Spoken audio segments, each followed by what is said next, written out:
Hello বন্ধুরা, আসসালামু আলাইকুম। আপনারা সবাই কেমন আছেন? আশা করি সবাই ভালো আছেন। চম্পা কুকিং চ্যানেলে আপনাদের সবাইকে স্বাগতম জানাই। আজকে আমি তৈরি করব কেক। এই কেকটা বানানো খুব সহজ। তো প্রথমে আমি নিয়েছি এখানে কাজু কিশমিশ নিয়েছি, হাফ কাপ নিয়েছি আমি এখানে সয়াবিন তেল, আর নিয়েছি তার থেকে একটু বেশি হাফ কাপ নিয়েছি আমি এখানে চিনি, নিয়েছি 1 কাপ ময়দা, আর হাফ কাপ নিয়েছি আমি এখানে লিকুইড দুধ, আর 2টো ডিম নিয়েছি। বেকিং পাউডার নিয়েছি আমি এখানে, আর লাগবে আমাদের vanilla essence. Food colour use করেছি আমি red food colour. Baking soda নিয়েছি হাফ চামচ। প্রথমে একটা পাত্রে আমি ডিমটাকে ভালোভাবে ভেঙে নেব। ডিমটাকে খুব সাবধানে আমাদের ভাঙতে হবে যেন হলুদ অংশটা ভেঙে না যায়।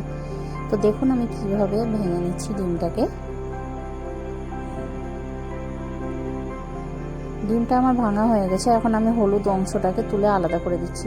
ডিমের সাদা অংশতে আমি দিয়ে দিচ্ছি ভ্যানিলা এসেন্স 10 ফোঁটা দিয়ে দিচ্ছি আমি এখানে। এখন বিটার দিয়ে আমি এটাকে ভালোভাবে বিট করে নিব। আমাদের খুব ভালোভাবে বিট করতে হবে। যত ভালোভাবে বিট করা হবে ততই কেকটা সফট অ্যান্ড নরম হবে। বিটার না থাকলে আপনারা গ্রাইন্ডারও এটাকে গ্রাইন্ড করে নিতে পারেন। তো দেখুন আমি খুব ভালোভাবে এটাকে বিটার দিয়ে বিট করে নিচ্ছি।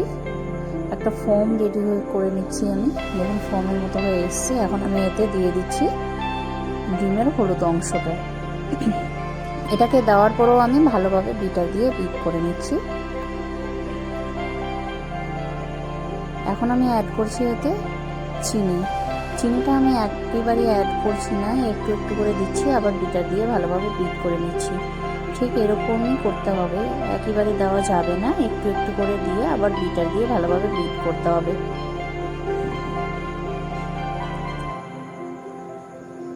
আমি চিনিটাকে ভালোভাবে মিশিয়ে নিচ্ছি। দেখুন কত সুন্দর আমাদের ফর্ম হয়ে গেছে।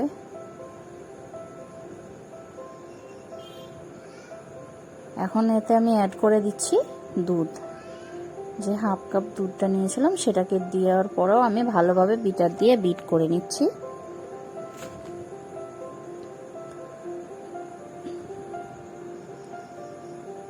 এটাকে যত ভালোভাবে বিট করা যাবে কেকটা কিন্তু ততই নরম হবে। এখানে আমি প্রথমে দিয়ে দিচ্ছি baking soda and baking powder, তারপর দিয়ে দিচ্ছি ময়দা। এটাকে ভালোভাবে আমি চেলে নিব। এটাকে খুব ভালোভাবে আমাদের চালতে হবে। দেখুন এটাকে আমি খুব ভালোভাবে চেলে নিচ্ছি।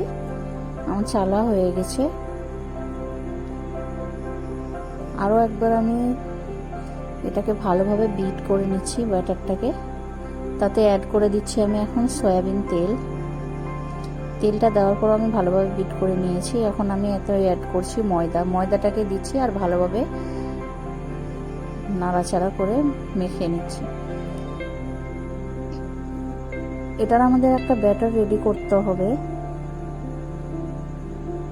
আমি একটু একটু করে ময়দা দিয়ে একটা ব্যাটার রেডি করে নিয়েছি। দেখুন ব্যাটারটা ঠিক এরকম হবে, খুব বেশি ঘনও না আবার খুব বেশি পাতলাও হবে না, ঠিক এরকম হবে। আমার ব্যাটারটা রেডি হয়ে গেছে কেকের জন্য। আবার আমি বিটার দিয়ে এটাকে একটু বিট করে নিচ্ছি। এখন আমি অ্যাড করছি ফুড কালার। আমি এখানে রেড ফুড কালারটা ইউজ করেছি। আপনারা চাইলে যে কোনো ফুড কালার ইউজ করতে পারেন, বা আপনারা যদি নাও চান ফুড কালার ইউজ করতে তাহলে নাও ইউজ করতে পারেন, এটা অপশনাল ফুড কালারটা। কেকের জন্য আমি কেক প্যানে আমি পেপার বিছিয়ে দিয়েছি, অয়েল ব্রাশ করে আমি ভালোভাবে একটা পেপার দিয়ে দিয়েছি। তাতে আমি দিয়ে দিচ্ছি ব্যাটারটা, দিয়ে দিচ্ছি কেকে। দেখুন কেকের ব্যাটারটা দেওয়ার পরে একটু আমি নেড়ে ছেড়ে দিচ্ছি যেন বাতাসটা বার হয়ে যায়। এখন আমি এটাকে বেক করতে দিয়ে দিব। বেক করার জন্য আমি চুলায় একটা কড়াই বসিয়ে দিয়েছি, তাতে দিয়েছি লবণ আর এরকম একটা স্ট্যান্ড দিয়ে দিয়েছি। এখন এটাকে আমি বসিয়ে দিব 20 মিনিটের জন্য, ঢেকে বসিয়ে দিচ্ছি। ঢাকনা তুলে 10 মিনিট পর আমি দিয়ে দিচ্ছি কাজু কিশমিশ কুচিটা। কাজু কিশমিশটা প্রথমেই দিতে যাবেন না, না হলে তলায় চলে যাবে। সেজন্য 10 মিনিট পর ঢাকনা তুলে তারপর আমি দিয়ে দিচ্ছি আবারও ঢেকে 10 মিনিট এটাকে আমি বেক করে নেব। 10 মিনিট পর তুলে দেখছি, তো চেক করে নিচ্ছি একটা চামচের সাহায্যে আমি পিছন দিক দিয়ে কেকটা আমাদের রেডি হয়েছে কিনা। তো দেখুন চামচে কিছু লাগছে না, তার মানে আমাদের কেকটা রেডি হয়ে গেছে। আবারও আমি দেখাচ্ছি, দেখুন কেকটা আমাদের একটু ঠান্ডা করে নিয়েছি। আমি নামিয়ে নেওয়ার পর একটা চাকুর সাহায্যে খুব সাবধানে আমি এটাকে এখন ছাড়িয়ে নিচ্ছি। এটা গরম অবস্থায় করতে যাবে না, অবশ্যই কেকটাকে ঠান্ডা করে তারপর করতে হবে আমাদের। খুব হালকা করে আমাদেরকে এটাকে তুলে নিতে হবে। দেখুন আমি এটাকে তুলে নিয়েছি, কেকটা আমাদের রেডি হয়ে গেছে। রেসিপিটা দেখে কেমন লাগলো অবশ্যই লাইক করুন, শেয়ার করুন। চ্যানেলে প্রথম হলে চ্যানেলটাকে অবশ্যই সাবস্ক্রাইব করে রাখুন। আরও একটা আমি এখানে কেক বানিয়ে নিয়েছিলাম গোল আকারের, সেটাকে আমি কেটে দেখাচ্ছি। আমি মোট 2টো কেক বানিয়েছিলাম। কেকটা কতটা সফট হয়েছে আমি সেটাই আপনাদেরকে কেটে দেখাচ্ছি।